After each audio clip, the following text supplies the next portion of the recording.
शीर्षक मेरे गांव के घर का भूत।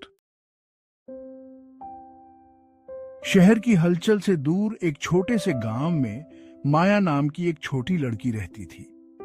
वह अपने जिज्ञासु स्वभाव के लिए जानी जाती थी, हमेशा सवाल पूछती रहती थी और अपने घर के हर इंच की खोजबीन करती रहती थी। लेकिन एक जगह ऐसी भी थी जहां माया को भी कभी नहीं जाने के लिए कहा गया था। गांव के दूर छोर पर एक पुराना परित्यक्त घर। गांव वालों ने बताया कि बहुत पहले उस घर में एक बूढ़ी औरत रहती थी।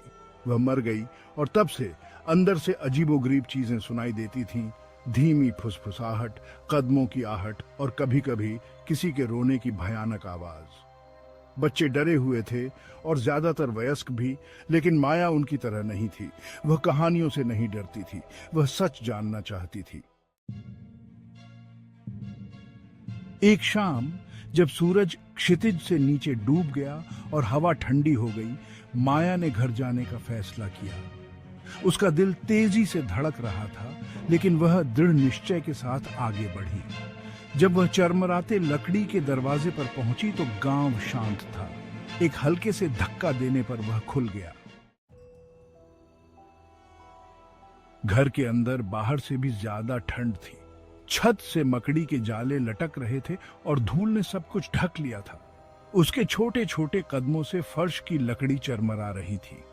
वह सावधानी से चल रही थी। उसकी आंखें कोने कोने तक घूम रही थी। लेकिन जैसे जैसे वह खोजबीन कर रही थी, उसने उसे सुना। एक धीमी सी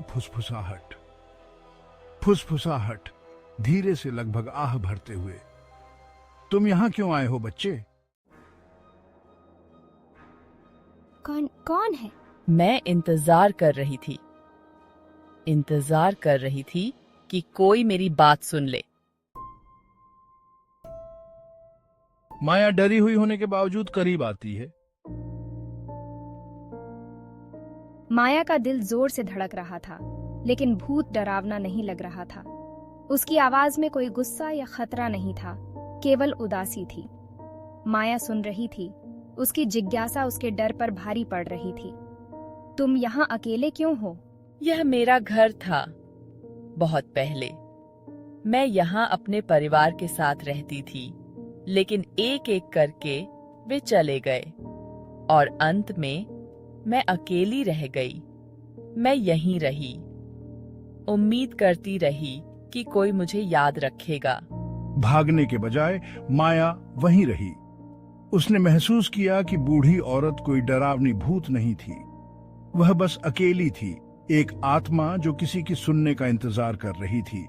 इसलिए माया उसके साथ बैठी और भूत ने उसे अतीत की कहानियां सुनाई। हंसी, प्यार और खुशी के बारे में जो कभी घर में भरी रहती थी। सुनने के लिए धन्यवाद बच्चे। अब मैं आराम कर सकती हूँ। सुनने के लिए धन्यवाद बच्चे। अब मैं आराम कर सकती हूँ। भूत धीरे धीरे गायब हो जाता है। माया को अब शांत घर में अकेला छोड़ देता है। उस दिन से पुराना घर अब भूतिया नहीं लगता था। माया अक्सर सीढ़ियों पर बैठकर बूढ़ी औरत के बारे में सोचती हुई आती थी। जब उन्हें पता चला कि अजीबोगरीब आवाजें बंद हो गई हैं, तो गांव वाले हैरान रह गए। लेकिन माया सच जानती थी। भूत बस किसी के द्वारा उसकी कहानी सुनने का इंतजार कर रहा था और अब वह आखिरकार शांत थी।